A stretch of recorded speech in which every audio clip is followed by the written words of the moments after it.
பிள்ளைங்களுக்கு லஞ்ச் பாக்ஸில் கொடுத்து வர்றதுக்கு, இல்லைனா நம்ம மதியானம் லஞ்சுக்கு, இல்லைனா டின்னருக்கு, இல்லைனா பிரேக்ஃபாஸ்ட் கூட இந்த மாதிரி ஒரு தடவை செஞ்சு சாப்பிட்டு பாருங்கள். ரொம்ப ரொம்ப சூப்பரான டேஸ்ட்டில் இருக்கும்.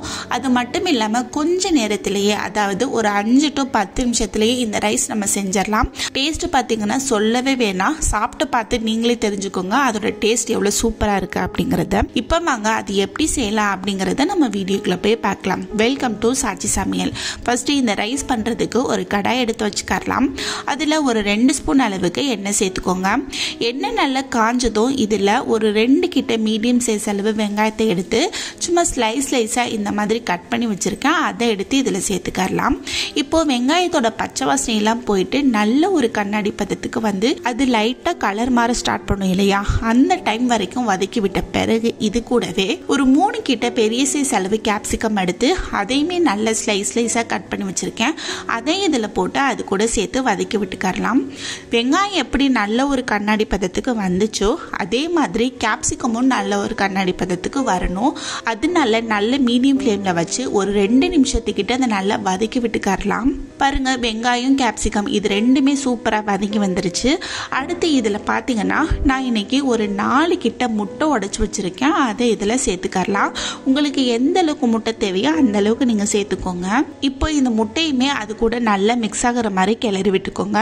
கிளறி விடும்போதே இதுக்கு தேவையான அளவு உப்பு சேர்த்து நல்லா மிக்ஸ் பண்ணி விட்டுக்கரலாம். நல்ல மீடியம் ஃப்ளேமில் வச்சு ஒரு 2-3 நிமிஷத்துக்கிட்ட வதக்கி விட்டுட்டே இருக்கும்போது உங்களுக்கு நல்ல உதிரியாக பாப்கார்ன் மாதிரி இந்த மாதிரி முட்டை வந்து கிடைக்கும். அது வரைக்கும் நீங்கள் மிக்ஸ் பண்ணி விடணும். கண்டிப்பாக பாருங்க, நான் சொன்ன பதத்துக்கு இது வந்துருச்சு. இந்த டைம்ல இதுக்கு தேவையான மசாலா சேர்த்துக்கரலாம். ஒரு 1 ஸ்பூன் அளவுக்கு மல்லித்தூள் எடுத்து வச்சிருக்கேன். அதை இதில் சேர்த்துக்கரலாம். அடுத்து ஒரு 1/2 ஸ்பூன் அளவுக்கு மிளகாய் தூள், அடுத்து ஒரு 1 ஸ்பூன் அளவுக்கு கரம் மசாலா, இல்லைன்னா சிக்கன் மசாலா, இல்லைன்னா மட்டன் மசாலா, எந்த ஃப்ளேவர் உங்களுக்கு பிடிக்குதோ அந்த மசாலா நீங்கள் ஒரு ஸ்பூன் அளவுக்கு சேர்த்து அது கூட நல்லா மிக்ஸ் பண்ணி விட்டுக்கோங்க. பாருங்க, சூப்பராக இது நல்லா கலர்ஃபுல்லாக மிக்ஸ் ஆகி வந்துருச்சு. இந்த டைம்ல இதில் நான் இன்னைக்கு வடிச்சு ஆற வச்சு சாதம் எடுத்து வச்சிருக்கேன். அதை இதில் சேர்த்துக்கரலாம். சாதம் பார்த்தீங்கன்னா நல்லா உதிரியாக இருக்கணும். அப்போ தான் நமக்கு சாப்பிட்றதுக்குமே ரொம்ப ரொம்ப டேஸ்டாக இருக்கும். இப்போ அந்த முட்டை கூட இந்த சாதமும் நல்லா மிக்ஸ் ஆகி வந்துருச்சு. பாருங்க, மசாலா எல்லாம் நல்லா செட் ஆகி சூப்பராக உதிரியாக வந்துருச்சு. அடுத்து இந்த டைம்ல என்ன சேர்க்க போறோம் அப்படின்னு பார்த்தீங்கன்னா முக்கியமான ஒரு பொருள் தான் சேர்க்க போறோம். அது என்ன அப்படின்னு பார்த்தீங்கன்னா ஒரு ஸ்பூன் அளவு உப்பு, இது கிடையாது நான் சொன்னது. ஒரு 1/2 ஸ்பூன் அளவுக்கு மஞ்சள் தூள், இதுதான் நான் சொன்னது. ஒரு ஸ்பூன் அளவுக்கு மிளகுத்தூள் கடைசியாக சேர்க்கும் போது இந்த சாதத்துக்கு கூட கொஞ்சம் டேஸ்ட் வந்து கிடைக்கும்.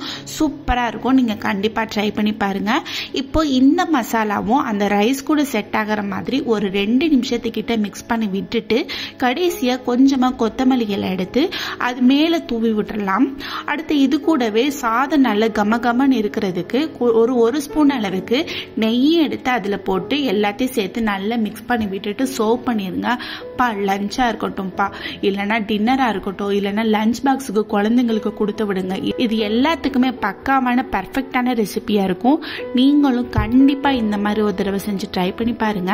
ட்ரை பண்ணி பார்த்துட்டு எப்படி இருந்தது அப்படிங்கிறத கமெண்ட் பாக்ஸில் கமெண்ட் பண்ணுங்க. ரொம்ப ரொம்ப டேஸ்டான சூப்பரான இந்த எக் கேப்சிகம் ரைஸ் உங்களுக்கு பிடிச்சிருந்ததுன்னா லைக் பண்ணுங்க, ஷேர் பண்ணுங்க, சப்ஸ்கிரைப் பண்ணுங்க. அப்படியே பக்கத்தில் இருக்கிற பெல் ஐகானையும் கிளிக் பண்ணுங்க. தேங்க்ஸ் ஃபார் வாட்சிங். அவிச்ச முட்டையில் லஞ்ச் பாக்ஸுக்கு கொடுத்து வர்ற ஒரு சூப்பரான ரெசிபி எப்படி செய்யலாம் அப்படின்னு தான் நம்ம இன்னைக்கு பார்க்க போகிறோம். அதுக்கு முன்னாடி இப்போதான் என்னோட வீடியோவை நீங்கள் ஃபர்ஸ்ட் டைம் பார்க்குறீங்களா, ப்ளீஸ் லைக் அண்ட் சப்ஸ்கிரைப் பண்ணிடுங்க. அப்போ தான் வீடியோ போடுற எனக்கும் கொஞ்சம் என்கரேஜிங்காக இருக்கும். இப்போ வாங்க ரொம்பலாம் டைம் வேஸ்ட் பண்ணாமல் சூப்பரான டேஸ்ட்டில் பாயில்டு எக் ரைஸ் எப்படி செம்மையாக செய்யலாம் அப்படிங்கிறத நம்ம வீடியோக்குள்ளே போய் பார்க்கலாம். வெல்கம் டு சாச்சி சமையல். ஃபர்ஸ்ட் நான் இன்னைக்கு பார்த்தீங்கன்னா ஒரு 3 கிட்ட முட்டை எடுத்து நல்லா பாயில் பண்ணி அது மேலே உள்ள ஓடெல்லாம் உரிச்சு வச்சிருக்கேன். இப்போ இந்த ஒரு முட்டையை 4 கட் பண்ணிக்கோங்க. உங்களுக்கு எந்த ஷேப்ல இஷ்டமா இருக்கோ அந்த ஷேப்ல நீங்க கட் பண்ணிக்கலாம். இது லஞ்ச் பாக்ஸ் மட்டும் இல்லை, நைட்டு டின்னரா கூட செய்யலாம், இல்லைன்னா மதியானம் லஞ்சு கூட செய்யலாம். ரொம்ப ரொம்ப சூப்பரா இருக்கும். பாருங்க, இந்த மாதிரி கட் பண்ணி இப்போ இதை எடுத்து ஓரமா வச்சிடலாம். அடுத்ததா ஒரு அகலமான கடாயா பார்த்து எடுத்து வச்சுக்கோங்க. அதுல ஒரு 3 ஸ்பூன் அளவுக்கு எண்ணெய் சேர்த்துக்கோங்க. எண்ணெய் நல்லா காஞ்சதும் கொஞ்சமா கிராம்பு, பட்டை, 2 ஏலக்காய், ஒரு அரை ஸ்பூன் சோம்பு, அடுத்ததா ஒரு மீடியம் சைஸ் அளவு பெரிய வெங்காயத்தை நல்லா ஸ்லைஸா கட் பண்ணிக்கணும். அதை எடுத்து இதுல சேர்த்துக்கலாம். அடுத்ததா ஒரு 3 கிட்ட பச்சை மிளகாய் எடுத்து பொடிசா கட் பண்ணி அதையும் இதுல போட்டு வெங்காயத்தோட பச்சை வாசனை போற வரைக்கும் மட்டும் வதக்கி விட்டுக்கோங்க. இப்ப பாருங்க, நான் சொன்ன மாதிரி வெங்காயம் நல்ல ஒரு கண்ணாடி பதத்துக்கு வந்து அதோட பச்சை வாசனை எல்லாம் போயிடுச்சு. இந்த டைம்ல இதுல ஒரு 3 கிட்ட மீடியம் சைஸ் அளவுல தக்காளி எடுத்து வச்சிருக்கேன். பெரிய தக்காளி பழமா இருந்தா 2 சேர்த்துக்கோங்க. அதை நல்லா பொடிசா கட் பண்ணி இதுல சேர்த்துக்கலாம். அடுத்ததா ஃப்ரெஷ்ஷா அரைச்ச இஞ்சி பூண்டு விழுது 1 ஸ்பூனு. அடுத்து இது நல்லா வதங்குறதுக்கு தேவையான அளவு உப்பு, இது எல்லாத்தையும் போட்டு அந்த வெங்காயம் கூட நல்லா மிக்ஸ் ஆகுற மாதிரி வதக்கி விட்டுக்கலாம். இப்ப பாருங்க, சூப்பரா நல்லா வதங்கி சாஃப்ட் ஆயிடுச்சு. தக்காளி இருக்கிற இடம் தெரியாம நல்லா வதங்கி வந்துடணும். அந்த அளவுக்கு இதை வதக்கி விட்டா டேஸ்ட் சூப்பரா இருக்கும். இந்த டைம்ல இதுக்கு தேவையான மசாலா சேர்த்துக்கலாம். ஒரு அரை ஸ்பூன் அளவுக்கு மட்டும் மஞ்சத்தூள் சேர்த்துக்கோங்க.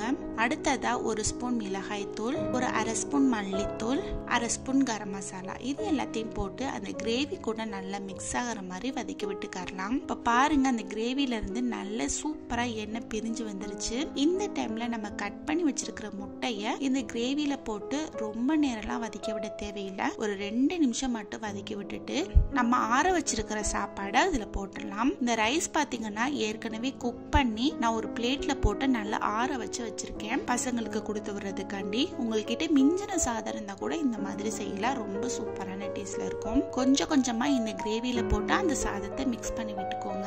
சூப்பரான டேஸ்ட்ல இருக்கும். ரொம்ப சட்டுன்னு செஞ்சிடலாம். எப்பவுமே நம்ம முட்டை பொரிச்சு அதுலதான் நம்ம செய்வோம். இந்த மாதிரி பாயில் பண்ணி அதுல எக் ரைஸ் செஞ்சு பாருங்க. சூப்பரான டேஸ்ட்ல இருக்கும். ஒரு தடவை செஞ்சீங்கன்னா நீங்க திரும்ப திரும்ப செய்வீங்க. அடுத்ததா கொஞ்சமா கொத்தமல்லி இலை அது மேல தூவி அதையும் சேர்த்து நல்லா மிக்ஸ் பண்ணி விட்டுட்டு நீங்க சர்வ் பண்ணிக்கலாம். குழந்தைங்களுக்கு எல்லாம் கொடுத்து வர்றதா இருந்தா ஒரு அரை ஸ்பூன் அளவுக்கு நெய்யும் போட்டு நல்லா மிக்ஸ் பண்ணலாம். சூப்பரான டேஸ்ட்ல இருக்கும். கண்டிப்பா ட்ரை பண்ணி பாருங்க.